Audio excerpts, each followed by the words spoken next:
Hello guys, welcome back. My self अधिकारी। सो तैयार हैं आप आज के लेक्चर के लिए? बिल्कुल सर तैयार हैं। ठीक है, लास्ट लेक्चर में हम लोगों ने क्या किया था सर? लास्ट लेक्चर में यूजेस ऑफ कुछ किया था। हाँ, यूज ऑफ मिरर्स किया था। आज हम लोग करने जा रहे हैं sign conventions for spherical mirrors due to reflection. Reflection के दौरान साइन कन्वेंशंस क्या क्या रहते हैं सर? साइन कन्वेंशन मतलब साइन देना है बस आपने, प्लस या माइनस, बस बाकी सब आसान है। देखिए, तो today we are going to learn about sign conventions कि हम लोग कौन कौन से साइन देने वाले हैं। ठीक है, कैसे देंगे, क्या देंगे, सब कुछ इसी लेक्चर में देखेंगे। देखिए बेटा, रटने की जरूरत है नहीं, अपन ने वैसे आसान तरीके से पढ़ना है ना। थोड़ी सी मैथ्स पढ़ी है सर। मैथ्स हाँ है तो सही सब्जेक्ट में। हाँ तो बेटा उसमें ना एक ज्योमेट्री आती है, ग्राफ आता है उसमें। देखो ऐसे, पता है कुछ ऐसे, ये वाई एक्सिस होता है, ये वाई एक्सिस होता है, ये एक्स एक्सिस होता है, ये एक्स एक्सिस होता है। तो बस इसी का इस्तेमाल करना है आपने, इसी का इस्तेमाल करना है। बहुत सिंपल है। ये हमारा पॉइंट अगर ओरिजिन है बेटा, तो ओरिजिन के इधर हमारे पास क्या रहेगा? पॉजिटिव एक्स रहेगा, प्लस एक्स रहेगा। ओरिजिन के इधर क्या रहेगा बेटा? माइनस एक्स रहेगा। इसके ऊपर क्या रहेगा बेटा? प्लस वाई रहेगा। और इसके नीचे क्या रहेगा बेटा? माइनस वाई रहेगा। है ना? ये बात तो आप सबको पता है, इतना तो मुझे ही पता है सर। इसके आगे बेटा इसी को हम लोगों को यूज करना है, जिससे हम लोग न्यू कार्टेशियन सिस्टम में यूज करेंगे। इसमें करेंगे न्यू कार्टेशियन सिस्टम, जो यही है। वो कैसे सेम है? देखिए, जो मिरर का केस है बेटा, मिरर के केस के लिए एक हमारे पास सेंटर पे क्या हुआ करता था? पोल हुआ करता था। ये जो पोल है इसको हमने मान लिया ओरिजिन। क्या मान लिया बेटा? पोल को ओरिजिन मान लिया। ठीक है, अब इस ओरिजिन से एक लाइन पास कर दीजिए, यानी कि जो प्रिंसिपल एक्सिस थी। बिल्कुल सर, ये भी समझ में आता है। अब प्रिंसिपल एक्सिस के अलावा क्या था सर? अलावा तो पता नहीं, बहुत कुछ था। हाँ तो याद रखना है बस सिंपल सा कि भाई इस पोल से इधर इधर, यानी कि towards the left hand side, all the distance, all the images, जो भी चीजें सारी किस में लेनी है हमें? नेगेटिव में। यानी कि इधर की जितनी भी चीजें होंगी टुवर्ड्स लेफ्ट, यानी कि आपके लेफ्ट की तरफ, इस तरफ, इन सब क्या लेंगे हम लोग? नेगेटिव में। और अगर इधर की तरफ जाएगा टुवर्ड्स राइट, राइट की तरफ अगर कोई चीज जाती है तो इसे हम लोग क्या लेंगे बेटा? पॉजिटिव लेंगे। ठीक है, यानी कि अब आप याद करो ना, सारे ऑब्जेक्ट तो हम लोग इधर ही रखते थे। ऑब्जेक्ट तो हमने हमेशा इधर से रखे हैं ना, इधर ही। तो ऑब्जेक्ट क्या रहेगा बेटा? हमेशा नेगेटिव रहेंगे। देखो जैसे कि सपोज करो यहाँ पे रख दो, यहाँ पे रख दो, यहाँ पे रख दो, सारे तो पोल से तो सब लेफ्ट में ही है ना। जितने भी चीजें पोल के लेफ्ट में रहेंगे उन सबको नेगेटिव लेंगे, इसलिए हमेशा यू हमारे पास क्या रहेगा? नेगेटिव रहेगा। ठीक है, और इधर की तरफ जो भी चीजें बनेंगी उसे हम लोग क्या लेंगे? पॉजिटिव लेंगे। इतनी बात समझ में आती है? ठीक है सर, आ गई। इसके अलावा दूसरी चीज क्या है बेटा? प्रिंसिपल एक्सिस के ऊपर की तरफ जितनी भी चीजें हैं, प्रिंसिपल एक्सिस के ऊपर जितनी भी चीजें हैं उसको हम लोग पॉजिटिव लेंगे बेटा। प्रिंसिपल एक्सिस के नीचे जितनी भी चीजें हैं उसको हम लोग नेगेटिव लेंगे। इतनी बात समझ में आती है? ये पॉजिटिव, ये नेगेटिव, लेफ्ट की तरफ है तो नेगेटिव, टुवर्ड्स राइट है तो पॉजिटिव। बेटा इसको याद करने का एक तरीका और भी है। क्या? कोई भी वो चीज जो in the direction of incident of light जा रही है ना। अब यहाँ पर देखो, ऑब्जेक्ट तो यहाँ पे लाइट इस तरफ जाती है ना, जो लाइट की तरफ जाती है उस तरफ जो चीजें होती है उन्हें पॉजिटिव लेते हैं। अब ऑब्जेक्ट इधर रखा हुआ है, ऑब्जेक्ट इधर है ना, तो ये जो ऑब्जेक्ट है रखा हुआ है तो लाइट से पीछे की तरफ आ जाएगा ना, लाइट इधर की तरफ जाएगी। तो लाइट के अपोज जो भी चीज जा रही होगी उसे नेगेटिव लेंगे, और towards the incident of light जिस तरफ जा रही होगी उसे पॉजिटिव लेंगे। एक केस ऐसा भी याद कर सकते हैं। इसके अलावा और कोई तरीका है? बहुत सारे हैं, थोड़ा सा अपर लेवल में पढ़ेंगे। अभी तो हम लोगों को ये देखना है कि यू नेगेटिव हो गया, अगर इमेज इधर बन रही है तो वी हम लोग मान के चलेंगे कि वी हमारे पास पॉजिटिव है। अगर हमारे पास ऑब्जेक्ट ऊपर रखा हुआ है प्रिंसिपल एक्सिस के, ऑब्वियसली हम लोगों ने सारे ऑब्जेक्ट ऊपर रखे थे, तो ऑब्जेक्ट की हाइट जो होती है इसको हम लोग ऊपर वाले को पॉजिटिव लेंगे। और अगर इमेज की हाइट अगर इधर बनेगी, चाहे इधर बने, है ना, कहीं कहीं बन जाए। अब ये मत कहना कि सर अच्छा इसके इधर नीचे बनेगी तो माइनस माइनस का प्लस हो जाएगा। नहीं नहीं नहीं नहीं, ऐसा कुछ नहीं है। इसके ऊपर, इसके नीचे, दो केस है बस। मतलब इसके ऊपर होगा पॉजिटिव, इसके ऊपर होगा नीचे, चाहे यहाँ बने, यहाँ बने, यहाँ बने, यहाँ बने। ऐसी इससे इधर लेफ्ट में जाएगा तो नेगेटिव, इसके इधर जाएगा तो पॉजिटिव। That's it. है ना। तो ये आपको समझ में आता है। यू नेगेटिव ऑब्जेक्ट की हाइट अगर प्रिंसिपल एक्सिस के ऊपर है तो पॉजिटिव, और अगर इमेज की हाइट इसके ऊपर बनती है तो पॉजिटिव, वरना नेगेटिव रखेंगे। समझ में आती है इतनी चीजें, कोई दिक्कत तो नहीं, ठीक है। तो इसके बाद हम लोगों के पास, ले लो फटाफट जो भी स्क्रीनशॉट लेना है। चलो अभी थोड़ा सा और छाप देते हैं बोर्ड पे। एक होता है हमारे पास मिरर फॉर्मूला। क्या होता है बेटा? Mirror formula. मिरर फॉर्मूला हमसे क्या कहता है? वो कहता है 1 upon focal length is equals to 1 upon object distance plus 1 upon image distance. कहां से आया, कैसे आया, क्यों आया? क्लास हायर लेवल पे ऑप्टिक्स चैप्टर रहता है, उसमें जानेंगे। लेकिन अभी के लिए आप लोगों का इससे चल जाएगा। 10th क्लास में आराम से चलेगा, मस्त होकर चलेगा। 1 upon F is equals to 1 upon U plus 1 upon V. ठीक है, इसको हम लोग क्या कहते हैं? Mirror formula.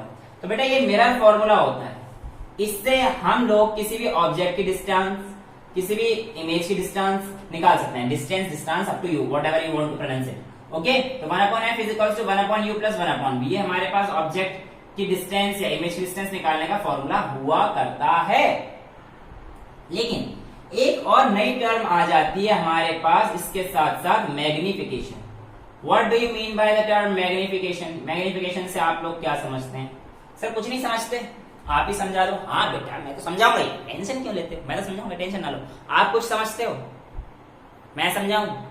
ठीक, देखो मैग्निफिकेशन का मतलब आप ऐसे समझ लो, it is defined as the ratio of height of image to the height of object. So it is defined as the ratio of height of image to height of object. Sir इसके अलावा और कोई definition हो सकती है? Yes, yes, why not? It is also defined as the position of ratio of the position of image to that of object. यानी कि magnification बराबर होगा -v अपॉन यू के। ये चीज थोड़ी सी ध्यान रखना, -v अपॉन यू के। अब मैग्निफिकेशन -v अपॉन यू के भी बराबर है, magnification hi upon h not के भी बराबर है। तो हम लोग ऐसे भी तो लिख सकते हैं, height of image upon height of object is equals to -v upon u. Yes, why not? So from here if we want to calculate the height of image, then ये हो जाएगा -h नॉट यानी कि h object into v upon u. और इसके base पे आपको example भी मिलेगा, एनसीईआरटी का एग्जाम्पल मिलेगा। ठीक है, इतना समझ में आता है? कोई दिक्कत? मैग्निफिकेशन रेशियो है इमेज की हाइट का ऑब्जेक्ट की हाइट का, या इमेज की डिस्टेंस अपॉन ऑब्जेक्ट की डिस्टेंस का। इन दोनों का इक्वल रख सकते हैं क्योंकि दोनों मैग्निफिकेशन के इक्वल हैं, तो हम लोगों को यहां से ये कैलकुलेट हो जाता है। इतनी चीजों में कोई दिक्कत नहीं sir.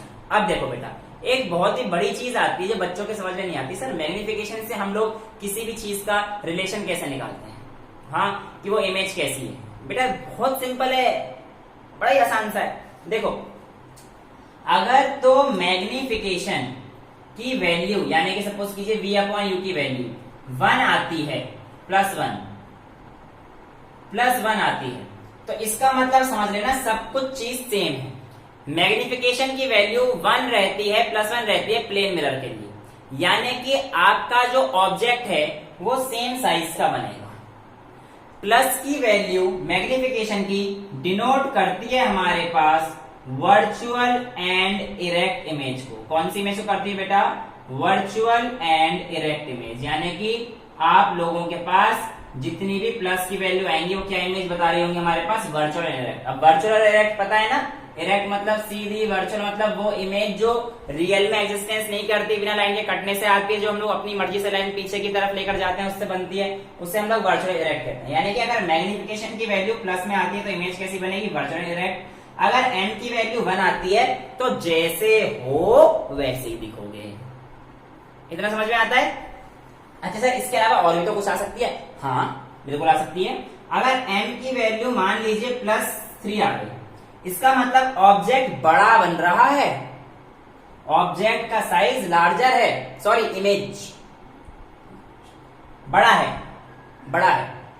As compare to your object, है ना। अब प्लस की वैल्यू मतलब वर्चुअल और इरेक्ट इमेज बना रहा है, वर्चुअल और इरेक्ट इमेज बना रहा है। अच्छा इसके अलावा सर और कुछ बता सकते हैं? हाँ बिल्कुल बता सकते हैं। इसके अलावा हम लोग ये बता सकते हैं कि अगर n की वैल्यू प्लस में 0.2 आ रही है, सपोज 1 से कम हो गई ना, जब भी वैल्यू 1 से कम हो जाएगी तो इसका मतलब डिमिनिश्ड, छोटी हो गई है ऑब्जेक्ट, ठीक है।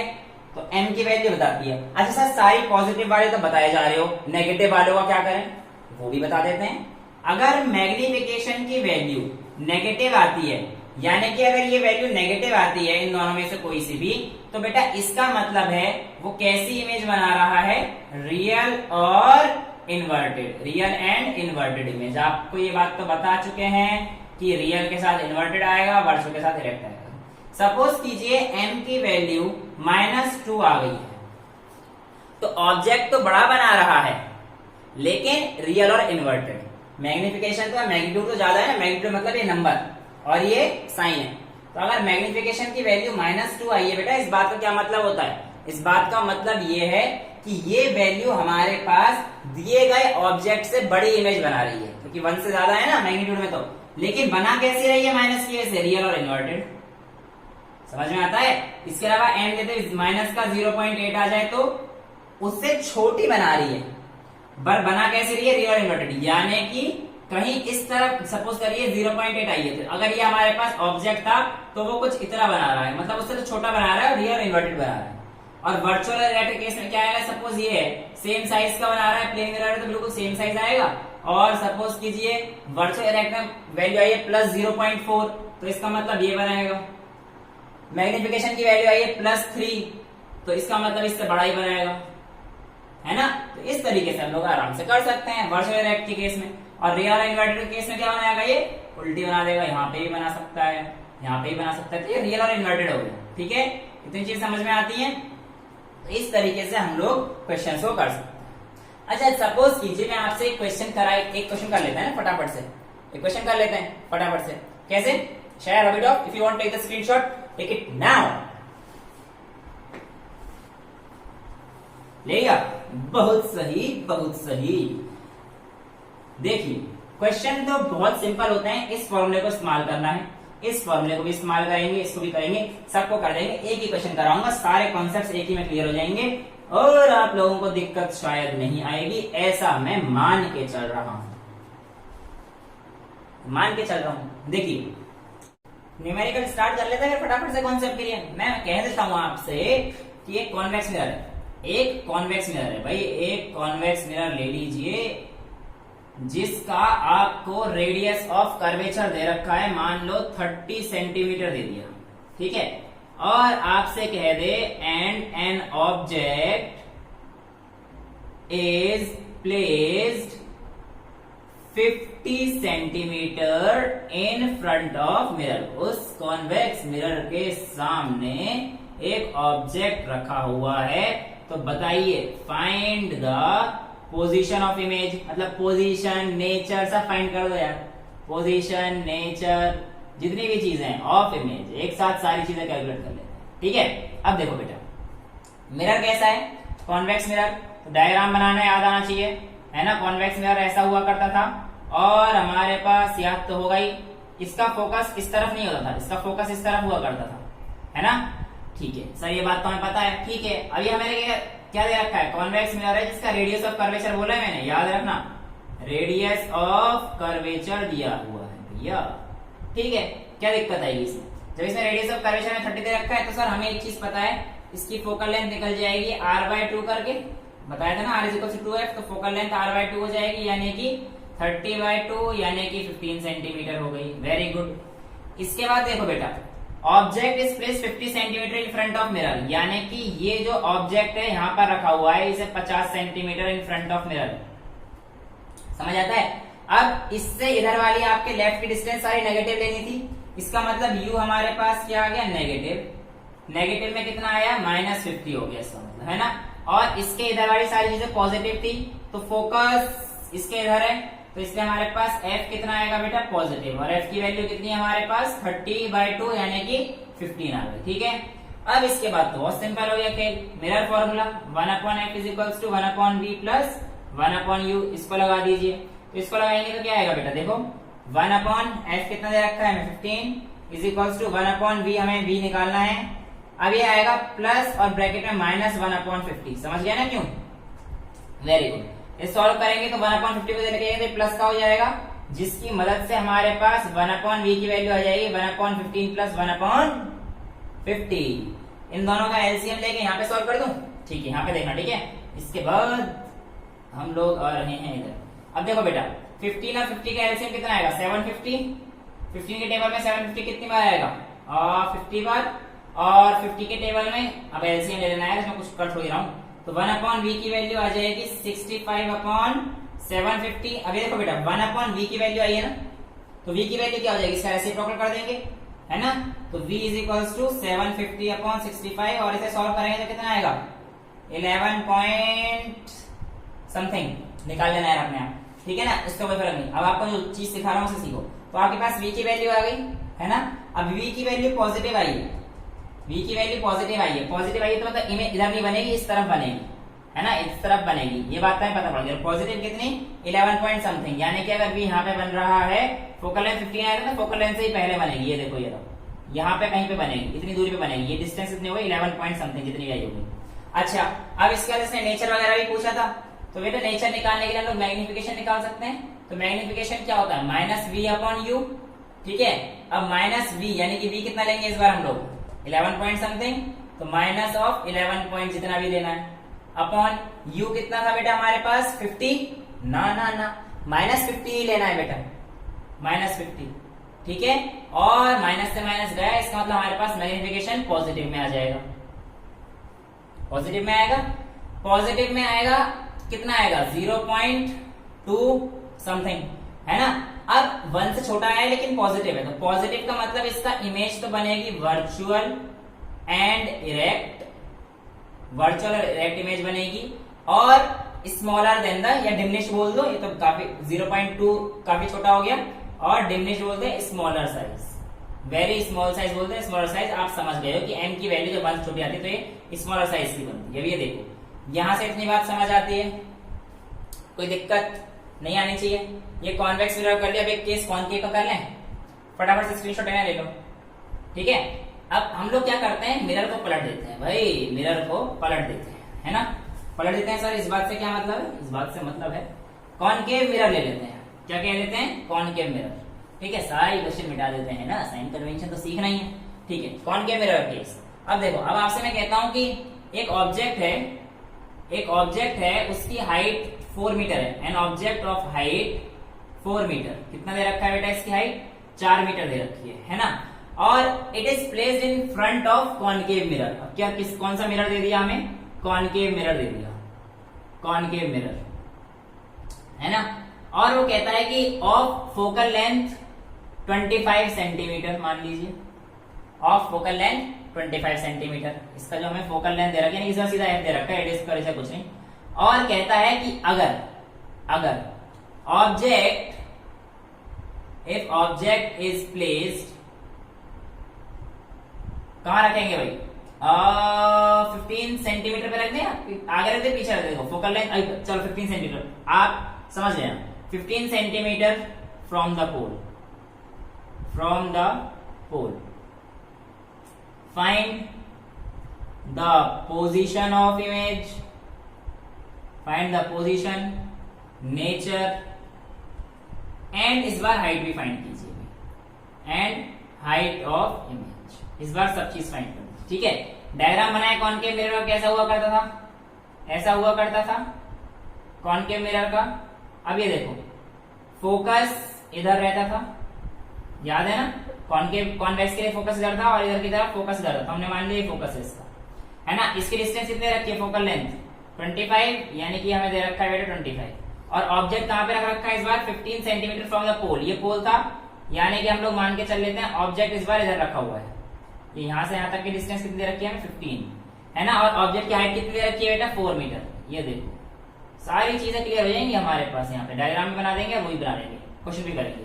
तो बेटा अब हमें क्या करना है, देखो सभी चीजें इसके इस तरफ है, सभी चीजें इसके इस तरफ है, तो इससे निकाल लेंगे 1 mirror formula 1/f = 1/v + 1/u। u negative रहने वाला है क्योंकि ऑब्जेक्ट इसके लेफ्ट हैंड साइड में है, बिल्कुल सही बात है सर। तो यहाँ पे गिवन चीजें लिख लेते हैं, u की वैल्यू कितने रखी है -15। अच्छा f क्या रहने वाला है, पॉजिटिव नेगेटिव, नेगेटिव बेटा, क्योंकि ये इस तरफ है ना कॉन्वेक्स के लिए इस तरफ है इसलिए पॉजिटिव लिया, इसका इस तरफ है लेफ्ट हैंड साइड की तरफ है तो कार्टेशियन सिस्टम के अकॉर्डिंग इसे नेगेटिव रखेंगे। तो f की वैल्यू कितनी रहने वाली है -25 लगा दें यहाँ पे -1/25। अब डायरेक्ट कर दो इसे, चलो यार डायरेक्ट क्या ही करूं, इज इक्वल्स टू 1/v -1/25 वही प्लस समझ जाना नहीं 15 आएगा -1/15। इसको इधर लेके जाओ तो 1/v इज इक्वल्स टू 1/15 -1/25 हो जाएगा। हो जाएगा कि नहीं हो जाएगा? हाँ सर हो जाएगा। और इन दोनों का एलसीएम कितना आएगा 75। ठीक है तो कितना आ जाएगा अपॉन में 75 5 -3 है ना इज इक्वल अपॉन 75। ये कितना आ गया बेटा 2/75। और ध्यान से करेंगे तो अभी बताया था ना ये 1/v की वैल्यू है तो v की वैल्यू क्या आ जाएगी v इज इक्वल टू 75/2 जो कि कितना हो जाएगा 37.5। अभी देखो पॉजिटिव आया है ना v की वैल्यू पॉजिटिव आई है, इसका मतलब क्या है कि v कहीं इस तरफ बनेगा। अभी चेक करेंगे रे डायग्राम से भी, टेंशन ना लो, सब चीज वेरीफाई करके जाएंगे। तो v कहीं इस तरफ बनेगा, ठीक है ना। तो ये v की वैल्यू आ गई। अच्छा इस बात से हम लोग क्या निकाल सकते हैं सर, मैग्निफिकेशन निकाल दीजिए।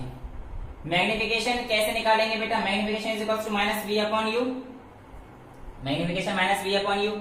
अब -v मतलब -37.5 लेना पड़ेगा कि तो प्लस आया है ना, तो प्लस और माइनस माइनस हो जाएगा तो हो जाएगा -37.5 अपॉन u कितना था भाई -15 तो -15 और माइनस से माइनस गया और ये वैल्यू काट दीजिए कितना आएगा।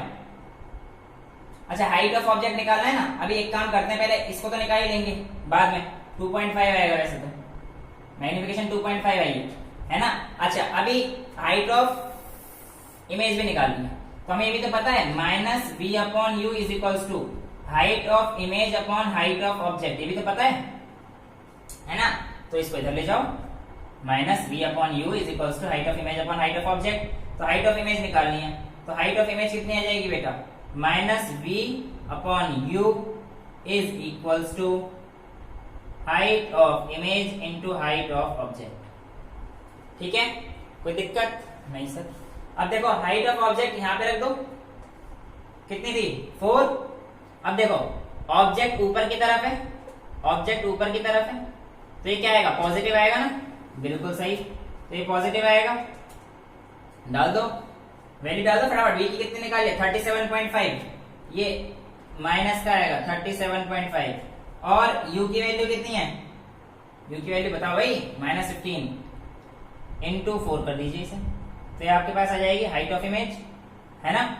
इसको काट देंगे, काट दी।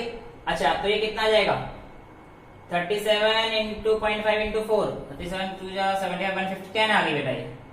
ये आ गई हाइट ऑफ इमेज 10 सेंटीमीटर। ये कितनी थी 4 सेंटीमीटर, जो भी लेना है एक यूनिट रखना। ये भी सेंटीमीटर कर लेना, सब चीज है ना, सारी चीज एक ही कर लेना, कहीं चेंज करना पड़ेगा, सब सेंटीमीटर में। ठीक है तो ये हाइट ऑफ इमेज 10 सेंटीमीटर आ गई। अब देखो height of image upon height of object निकाल लो तो वो भी 2.5 आ रहा है कि मैग्निफिकेशन वही प्लस का आ रहा है। देखो ये भी प्लस का आ रहा है और ये भी प्लस का आ रहा है। अब प्लस का मतलब क्या होगा, इमेज कैसी बनेगी वर्चुअल एंड इरेक्ट बनेगी है ना। और मैग्निफिकेशन 2.5 टाइम्स आ रही है, देखो 2.5 टाइम्स आ रही है, इसका मतलब क्या होगा फटाफट से बताओ, इमेज बड़ी बनेगी। अच्छा बना के देखें सर, देखो बेटा लाइट पैरेलल दीजिए तो ये फोकस से होकर जाएगी, ये फोकस था इसका नहीं, ये फोकस कहां था, ये तो ऑब्जेक्ट था, ये है फोकस। तो लाइट फोकस से जाएगी, ठीक है। और अगर आप इसको इधर मारेंगे तो ये इधर की तरफ हो जाएगी। तो बेटा ये देखो ये तो डाइवर्ज होगी लाइट, अब ये पीछे कहीं पे भी मीट नहीं करेंगी तो हम लोग क्या मानेंगे इस बार, ये पीछे कहीं मीट कर रही होंगी, ये पीछे कहीं मीट कर रही होंगी है ना। तो हम लोग पीछे एक्सटेंड कर देंगे लाइट को।